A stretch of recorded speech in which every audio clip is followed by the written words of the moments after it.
Some prepper friends have told me that they're concerned that prepping has become all about gear. Gear is great, but we all know the truth, and that's that the most important piece of gear is you. This video gives you actionable steps to make you into a more effective prepper. Hi there. This one is for all of you preppers out there, or anybody that is concerned with being prepared in the event that we should experience some sort of social upheaval. I will bet that 99% of the preppers out there, you're not trying to be prepared so that you can save your own butt. You're concerned about family, about friends, about your community. And you want to be able to serve those around you and to be not only an example of how to smoothly deal with a really crappy situation, but you want to be able to be in a position to save lives, to defend people if necessary, to help them access resources. Today I'd like to cover some things that I think are really, really essential and that have been forgotten by a lot of the prepper community. I think this will make a really big difference in your ability to be prepared for negative situations. I'd like to start this out by saying that I don't consider myself a prepper. I consider myself a rewilder. However, I've consulted for prepping groups in the past, and if you look at my overall philosophy, it's probably very much the same as yours if you're a prepper, in the sense that I acknowledge that our social structure is probably more fragile than most of us think, and I'm developing a skill set that would make me an asset if things got rough. Now, having some good friends in the past that were preppers, and again, working with some preppers in the past, I know that there's a real concern with gear. And what can be sad to me is to see that this movement, which has so much potential, has been usurped in some big ways by people that just want to make money off of it. And it usually happens through gear. There's this illusion that if you have enough gear, enough stored food, enough guns, enough ammunition, whatever it is, that you're going to be fine. But all of us know deep down, right? We know that the real thing that's going to make us prepared is up here, in here. It's going to be having courage, the ability to function under stress, the ability to creatively solve problems. This is where we need to focus. Not saying gear is bad. There's nothing wrong with having some stuff stocked up. But that's the only thing we're focusing on. We're missing out on the most essential aspects of prepping. The first thing I'd like to cover in this video is something that some people might consider philosophical, but I actually think that in a subtle way, this is one of the most essential things that each of us looks at and assesses within ourselves before we move forward on our prepping journey, because it is going to make all the difference in the world. This is to understand whether you are being motivated by fear or you're being motivated by a healthy sense of responsibility. Now, there are a lot of prepper publications out there, and some of them are really focused on fear. You're going to see them talking about how everything's going to fall apart next month. Look at the signs. Everything's going downhill. Always pointing out the signs, making predictions. Now, if you're intaking those sorts of articles, then you are creating and buying into this culture of fear. Now, fear breeds reaction. And when we are in reaction mode, we behave in very predictable ways. When I've talked to veterans, they have said the warrior they want beside them is not the one who, in a fearful situation, just starts laying in and going into a fear reaction. They want the person that's clear-headed, calm in a stressful situation, can assess the situation and respond appropriately. You talk to MMA fighters, you're going to say, do they want to go up against the person that just spazzes out, or do they want to go up against the person that is calm and collected? And if they've been fighting in there for a while, the ones I've talked to have said, hey, I don't want to go up against the person that's calm and collected, right? I want that person that I know I can hit them once or twice, they're going to lose it, and then they're going to react very, very predictably.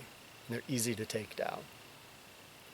However, the calm, collected person, they can take some blows, they're still collected, they're able to respond. I don't know what's coming next. That is a lot scarier to deal with. So each of us must ask, are we being influenced by media in such a way that we are motivated by fear and thus we are in reaction mode? Because if that's the case, then if and when a negative situation does come upon us, we have been training ourselves for years to have a fear-generating stimulus and to react to it. And when we do that, when the crap does hit the fan, we're going to find ourselves doing the same thing, and then we're going to be acting predictably. That means we're easy to take advantage of, and we're not going to be of service to anybody. Now, if we can switch that around, and this might mean not reading some of those fear-generating publications if they're affecting you, but really trying to switch it over inside of ourselves so that we are on our prepping journey in order to be there for other people, in order to be of service to our community. We're doing it out of a sense of responsibility. When we do that, then we're training our minds to respond. And that's going to make a huge difference in a crappy situation. Number 2 is emotional resilience. And this one is vital. It feeds right off of that last thing I was talking about, which is, are you going to react to a situation when things get crappy, or are you going to respond intelligently, creatively, effectively? This is the question we have to ask ourselves, and our emotional resilience is the main tool that's going to give us the ability to be in response mode instead of reaction mode. Here's a challenge question for each of us, and it's not going to be a fun one to answer, probably. What I'm asking us to do is to look at our everyday life, your work situation, your marriage, your family situation, your friend situation. Do you find yourself losing your cool? Do you find yourself dwelling in frustration? Got a couple deer really going through the woods hard here. Hear them?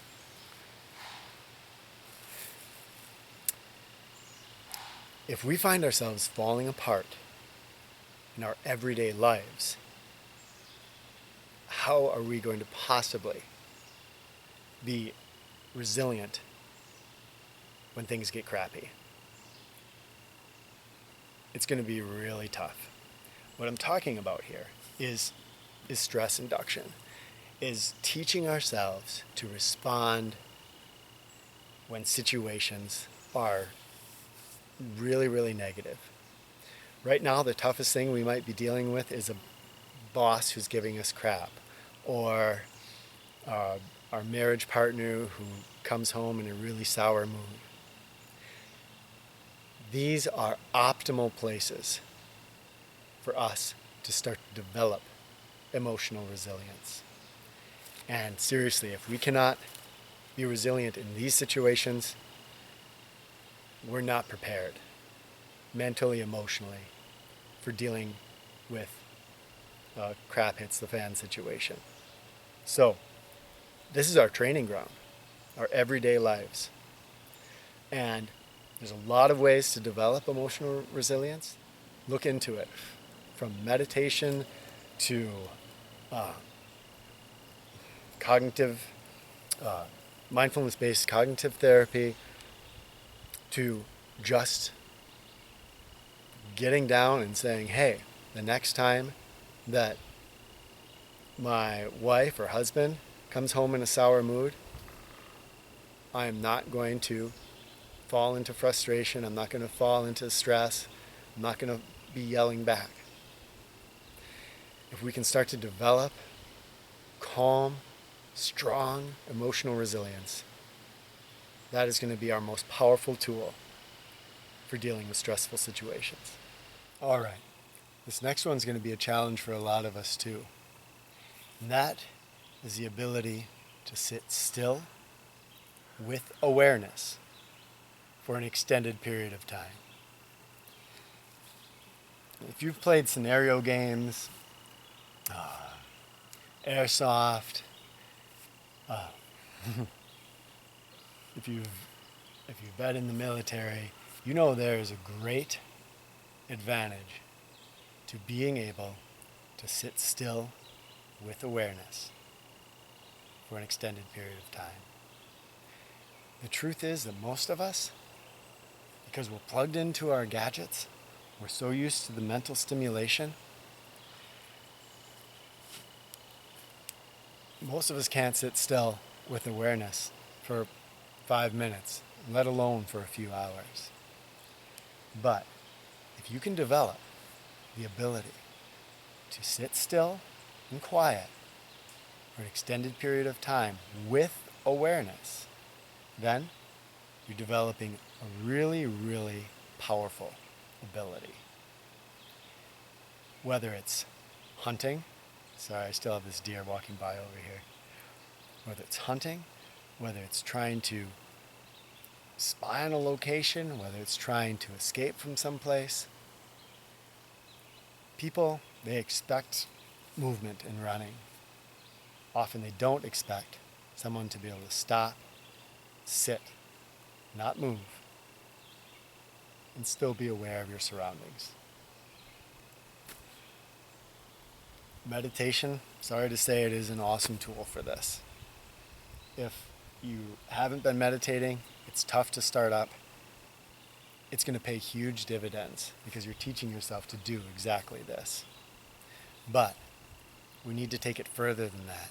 We need to actually practice it, especially in situations like the one I'm facing right now, where there's a lot of mosquitoes and bugs, where it is raining, where there's, actively people looking for me in some sort of a scenario training game. And again, I'll say it. We need to train in real stressful situations, not just in our living room. Sitting still, it's great. It's a very, very powerful tool, but there also comes a point when we have to move. That's where fitness comes in. Now, again, this is a tough one because it requires physical training. But if I have a 50-pound pack and it's filled with all kinds of awesome stuff, and I put it on and I can only walk 200 yards uphill before I'm exhausted, it doesn't do me much good. So, developing enough physical fitness that you can be of service to others. Now, all of us have different physical gifts. Some of us have suffered injuries or health setbacks. And so this doesn't mean that we all have to become Conan. But it does mean that we have to do our best to keep ourselves as physically fit as is possible for our body and our current lifestyle. This might mean going to the gym, muscular development, but also endurance and stamina.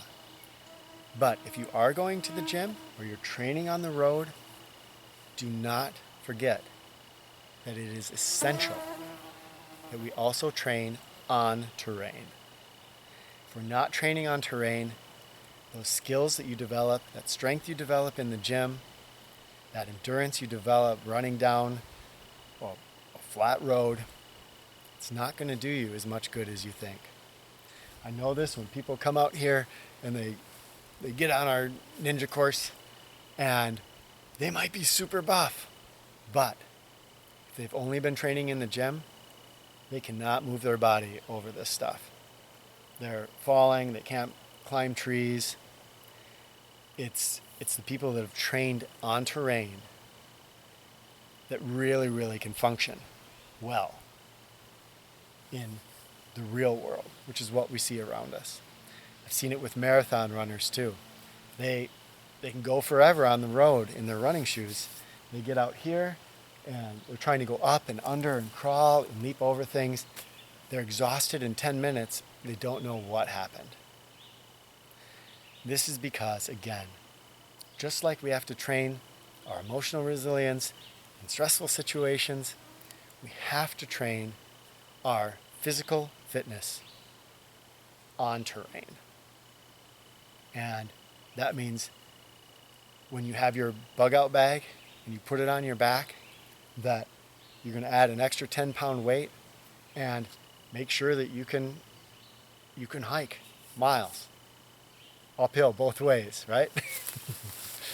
But really, to the best of your ability, making sure that you're developing the highest level of physical fitness that you can. And definitely trying to develop the strength and the stamina to be able to carry your bag for an extended period and to throw somebody over your shoulder and carry them for an extended period. It's not easy, especially if we're smaller, like myself, or we are, we have a lot of weight on our bodies, but there are ways through diet, through exercise, to make a huge difference. This segues into talking about prescription drugs.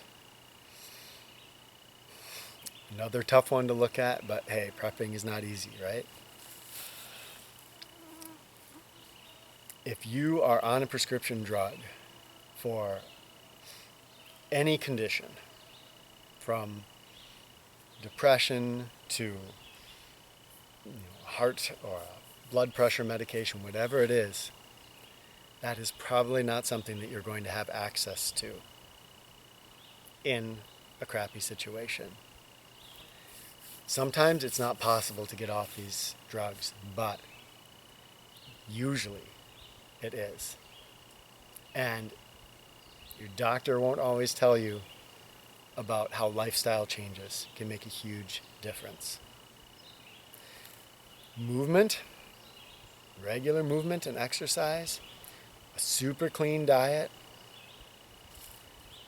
meditation, mindfulness, these things amp up, make your immune system more intelligent and more resilient.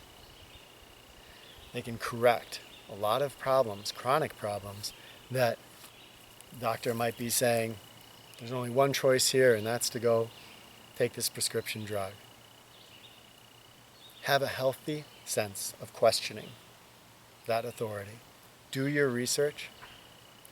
Ask other doctors their opinions, and directly ask your doctor if you're on a prescription drug, are there lifestyle changes I could make that could wean me off of this drug? It's essential that we try to get off of these prescription drugs before a negative situation hits. On the subject of drugs, alcohol, caffeine, nicotine. These are 3 legal, readily available drugs that a lot of us are using. And the problem with that is that if you are using a lot of caffeine and you're kind of dependent on it to get up in the morning, then the first morning when you have to get up without that caffeine fix, you're going to be groggy, you're going to be compromised. And so, think about that a little bit. Same with nicotine. If you're using nicotine in some form and you're going to have to go off of it, what's going to happen?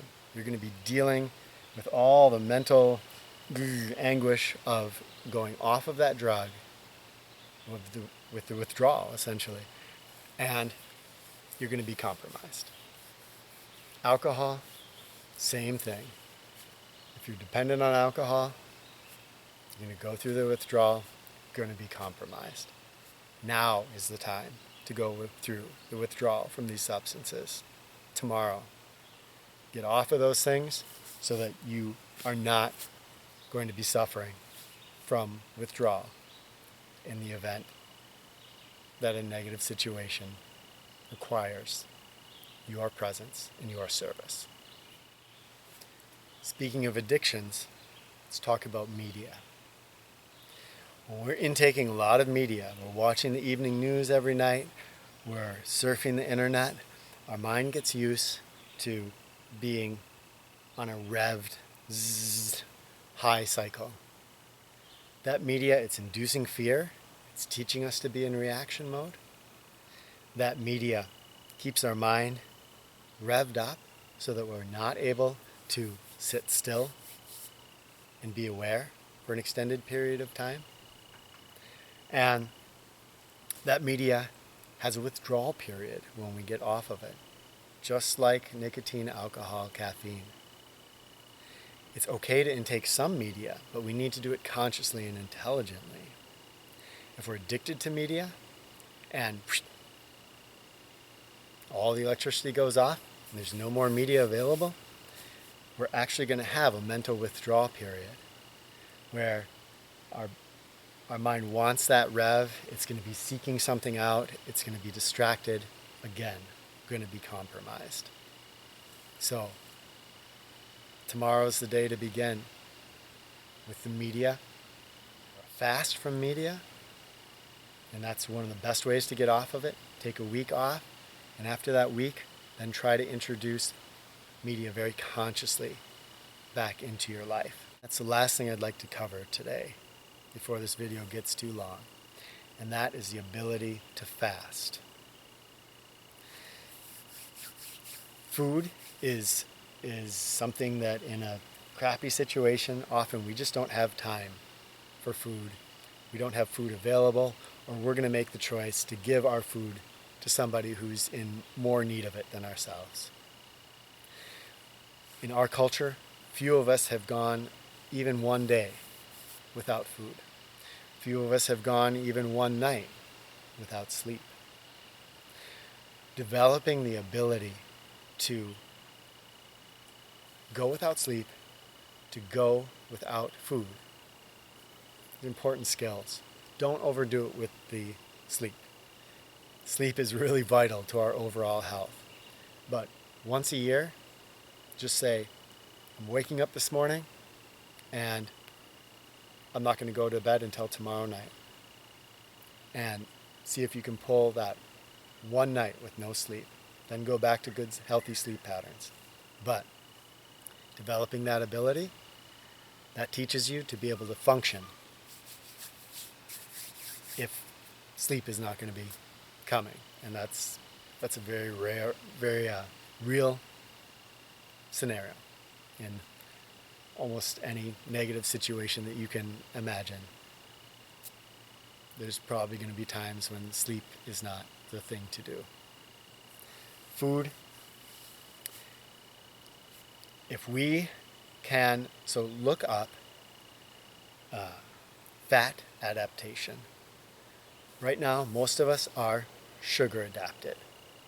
That means that if we go without even one meal, we start to become compromised. We get angry, hangry. Our mind isn't quite right. Our body feels weak. That's very typical of a sugar-adapted human being. And that is not functional in a crappy situation. In a crappy situation, we very well may have to go for skipping a meal or 2 meals, or a whole day of food, or 2 or 3 days of food. Who knows? If you do some fasting, you're going to find over time that it's easier than you think, especially if you look up fat adaptation and you learn how to fat adapt your body. Then, skipping a meal, you will not even notice it. You'll still be 100% fully functional. If you have to skip a day or 2 days, you're still going to be highly functional under those conditions. And it's important to actually fast, to do it, so that you can learn what it feels like, be prepared for it, so you're not going to be compromised in a situation where you don't have the same amount of food available as you do right now. Fat adaptation is the thing to look up. Learn how to do it now, so that your body is prepared. All right, that's all for today. I hope that this is useful to some of you out in the prepping community who maybe, I've heard whispers of this, who maybe are just feeling a little bit frustrated with the direction that prepping is going. We need to reclaim prepping, because when we start looking at elements like this, here's what happens. Not only do we remove ourselves from the fantasy land of thinking that a backpack full of gear is going to make us into a superhero, we move into the reality land of making ourselves as functional as possible, so that when a negative situation hits, we are better able to be of service to others. Number 2, these things all then have benefits in our regular lives. If you are developing emotional resilience in order to be prepared for a crappy situation, but it also makes it so that you're no longer having arguments at home with your husband or wife, you're no longer losing your temper with your children, you're no longer pushed around by your boss who can easily just flip your switches, then you've actually bettered your own life right here in the situation that we're in. So maybe at some point something's going to happen where your skills will be called into service, but if they're not, the skills you're developing, they're functional right here, right now, and they're making a difference in your life and in the lives of the people around you, so that you are not only of service to people in that possible future scenario, but you're of service to people right now. If you found this video to be valuable, please like it, share it, and in the comments below, share your thoughts. What are other important elements of prepping? Where do you feel like you've got these bases covered? Where do you feel like you're lacking? What are some good strategies or tactics for developing some really ironclad abilities that are going to make a difference in a crappy situation? What are your favorite stress induction scenario training methods? Share all that and we can benefit from it together down in the comments below. Thank you much for watching. We'll talk with you soon.